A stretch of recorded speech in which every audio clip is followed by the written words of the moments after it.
holy brothers and sisters! It is the 44th day of the Omer for those counting in the Kitzur Likutei Moharan. Today's lesson will be called Guarding Gates.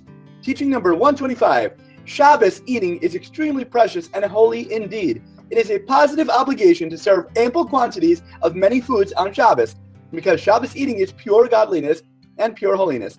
Accordingly, a person must also be careful that the weekdays should have no part in or hold on his eating on Shabbos. That is to say, he should not eat simply on Shabbos because he's hungry from yesterday, or that he will not be hungry tomorrow, since if he does, the weekdays then have a part in and a hold on his eating.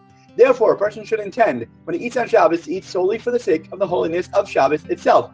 This is the reason why the word today appears 3 times in the Torah verse in reference to eating on Shabbos, to hint that a person's eating should not be exclusively for anything else, but except for the holiness and honor for that day itself. We have to focus on and live in the moment. This lesson we should apply to everything we do in our lives. We should stop getting distracted when we are with our kids, don't be playing on our iPhones, and at work we should focus on our tasks and not get distracted by any type of other social media or anything on the computer.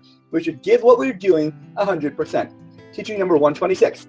Immediately upon the commencement of Shabbos, due to the enormous pleasure that a person experiences from the extra soul that comes to him at the time on Shabbos, he at once begins to pine and to feel pain over the impending loss of the extra soul at the conclusion of the Holy Shabbos.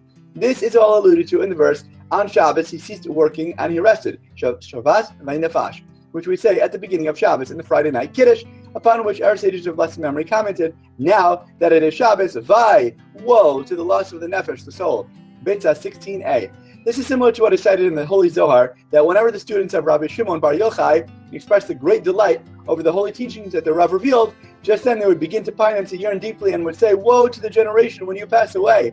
This is just what was discussed concerning Shabbos, and they're precisely the same phenomenon. Unfortunately, many times we're only truly able to appreciate things and people once they're gone. Instead of waiting for that and feeling bad and sorry later, we should take a moment today to express appreciation and gratitude for the things that we should normally appreciate in our lives. Teaching number 127. A person's clothes should always be in good repair and never torn. The clothes themselves will make claims against a person if he is not careful to take care of them, to honor them properly, and to keep them clean and fresh. Everything has a life force. We must treat everything in the world with respect and proper care. Teaching number 128.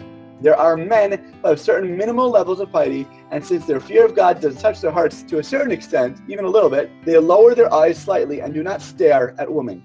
Nevertheless, they do see them from the side. This is a manifestation of what our sages of blessed memory said in connection with the evil inclination for transgressions. They blinded it and left it, from Yuma 69d. For these men blind their evil inclination by restraining themselves from staring, but nevertheless their evil inclination remains, since they glance surreptitiously from the side.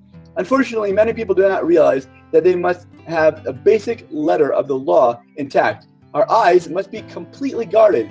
Just as we may not speak slander, we may not listen to lewd language, our eyes must remain on the prize and never allow any type of visualizations to enter that are prohibited. We have to be the guarder of our gates, and we have to do it with purity. Everything that we come in contact with should be for a holy purpose and not get distracted by physicalities, by desires, by lust, but understand that we're here for a purpose and keep our eyes focused and our heart in the right direction, and everything that we do should be to ascend spiritually and connect to our Creator. As always, thank you so much for learning together. If you enjoyed this lesson, please remember to like, comment, share, and borrow. And please God, we'll learn again tomorrow.